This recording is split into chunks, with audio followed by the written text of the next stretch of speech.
خارج شبتن لدي سادگرن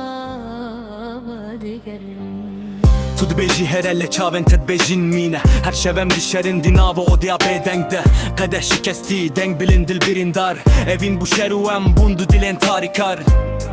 Ez dixwazim ji te dur biçim Lê her gav navê terser devê min dimîne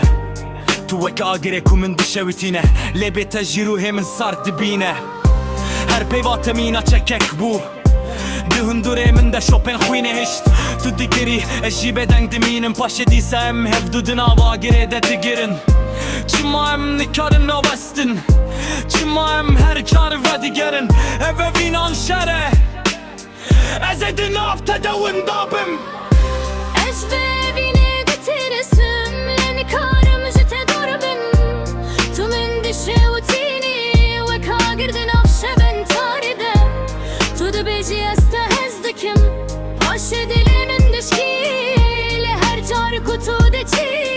Ez dîsal ben de te dimînim Dema ku tu diçî min got nemîne Lê di hundurê xwe de min dixwest tu vegerî Ev ne aşk e, ev şerê ruhane Di nav duman û êşan de em ketim di nagerê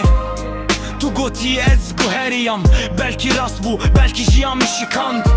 Her şev da aynayê de xwe dibînim Lê di çavê min de tenê şewat dimîne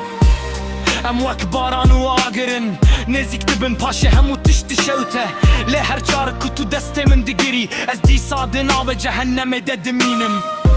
Ez vevine ditirsim Lê ruhê min ji te ranabe Her çend tu min dişkînî Ez dîsal cem te vedigerim Dinan agirê te de Ez hêjî dimînim Çünkü tu bûyî hem eşamim